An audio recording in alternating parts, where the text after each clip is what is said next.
So it's slapping season across the world. Less than 2 weeks after Bianca Ojukwu slapped Mrs. Ebele Obiano. Another slap happened in the United States at the Oscars. Will Smith slapped Chris Rock on his face on stage at the Oscars after some kind of comedic statement or comic statement came out of his mouth about Jada Pinkett's health condition. Now, many of you have seen the video, many of you have heard the story, but what really happened was that at the Oscars, Chris Rock was making a joke, and of course, he was using Jada Pinkett as one of his references, and then saying that she's about to do G.I. Jane 2. And that's for those of you that watch G.I. Jane, she was bald at that movie. Demi Moore was. So it was Demi Moore that was bald. Anyway, she was saying, was making a joke. Now, unfortunately, Jada has a medical condition. And obviously, we don't know the struggles she's going through, that she's been through with that condition. So her husband immediately reacted, and he punched him on the face and said that he should get his wife's name out of his mouth. And obviously, social media went crazy. And this is an interesting conversation because there's so many things to learn. You know, there's a part of forgiveness. There's a part of comedy gone too far. There's a part of self-control. There's a part of love for family. There's a part for disrespect to the academies. And there's a part of apology to even Will Smith, or accepting that, you know what, I goofed. So there's so many things we can learn from this. Will Smith found it funny at first. Yeah, he laughed. But the camera went to Jada Pinkett, and she was rolling her eyes. So I think maybe she said something to him when the camera wasn't on them. Right. And he now reacted by going on stage, I believe stupidly, foolishly, to slap Chris Rock, and Chris Rock almost tried to turn it into a joke again after receiving a hot slap. I think it was more like a punch. It was like a punch slap together. It was terrible. And then Will Smith starts yelling. The hero of this story is Chris Rock. I'm so proud of him. I'm proud of how he just, how he comported himself, because it could have gone another way. We know how the Mr. Obiano and Bianca went, you know. So can you imagine me just getting up and slapping Mariah right on TV? But I took a swipe at you. No, it does not matter. Whatever it is that Mariah could have done or said to me, I should get up right now and slap Mariah on TV right now. It's so embarrassing. It was totally wrong. So with the Bianca case, I would not say that our children, Nigerian children, learned anything from it. But I'm happy that they can see that there's a way to go. You don't assault people.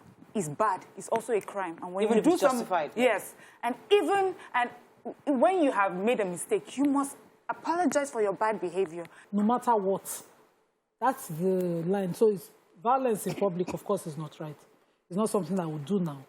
But there's always that line, like I said the last time, when you encourage or you took the high road every time, you encourage a bully if you don't address it.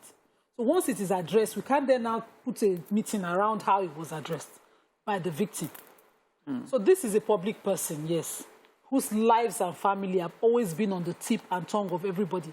An example of him would be Two-Face when his affairs and the children that came from it became a topic for every comedian. If Two-Face, he waka jam you. If he pass you, you are pregnant. If you go Two-Face, you are on your own. If you, I felt personally at the time, anytime I hear a joke from any comedian and it goes on Two-Face, I just tune off. What is it now? You want this person to explode in public before you know they have emotions. Because I come from a region where Yabi is and it's a joke thing. So you go at me, I already know what to go at you at. But there are days. I can't drive you. There are days, and those days, I'm still an Edo person when you come at me and I come at you back. And if I come at you back and I'm discussing how I come at you, I'll be like, are you okay? Are you all right? Are we not playing? Now, again, where do we draw the line of self-control? Because I know, as I said, we were trying to use the Bianca story. Could Bianca had, even though that lady came to say one or two things, which we don't know, but they're saying that she said a few nasty things to her, could she have comported herself and said, and not do anything? Those of us are saying that, it was okay, the slap was a very much-needed slap. Are we now saying something else now that, well, it's a I've been waiting for all those that said Bianca was right. I'm waiting for them. You are here. Yes, I'm waiting for you people. When you said Bianca was right. If you say Will Smith is not right. Yes. I'm ready for you. Yes, that was you. You're pro Bianca. Right. Yes, I'm Team Bianca. Yes, so I say it again because, see, violence cannot solve everything. No. There's a big difference in those clubs. So. Let's imagine for a second. Let's imagine for a second that the person who is sitting at Bianca's position is someone like Mrs. Obi Ezekwesili. Do you think Obi will stand up and that Obi received a slap? You think Obi will stand up? No, she wouldn't. She's too classy to stand up. She would rather stay there. Slap her first. No, wait now. Slap her first. Wait first. Then tell me whether she will. Okay. She will. You know what? What are you saying? Why are we living in that stood up to the kind of men that were in the cabinet when she was Minister for Education? You think that somebody will come and enter her private space? No, she would never raise her finger on somebody. Okay, The same way, come on, slap her. The same way you are speculating, I'm also speculating that she would not raise her hand. Correct. Michael here is saying Chris Rock was assault. Bianca was self-defense. Exactly. They are two different things. It's true. Listen, with all due respect, Mrs. Obiano did not go and slap Bianca. No, she did not. She verbally said some things. We don't know what it is. That is not. So you can't tell me that was assault. So why are we having this conversation? Self-defense. That when a person is provocation is such a core element of assault. Good. So whenever you're looking at assault, thank you, lawyer. It's such a core element. If you get up and come to my personal space, for instance, let's go far. I personally react that way, and I just learned to be it's outgrown. My son has this friend, and he loves to hug. He's a hugger. He will go and hug them and come back. And then, to him, this is mother and child conversation. He was slapped. And he came over and said, my friend slapped me. And I was like, okay, this time around, what happened? The sister was like, don't mind him, he's always hugging, and and maybe she doesn't like it. And he said, yes, I think I hugged that too tight. And I was like, okay, stop hugging her. And then the conversation kept going. I said, but next time when you're slapped, because this person has continued to slap you, slap your own. Me now, I'm going to tell my child, I'm not going to come on national TV and come and pretend the conversations we have with our children behind the scene.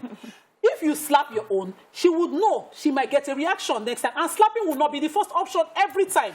Because now, I will not go and meet her mother, bring her out on baby children conversation.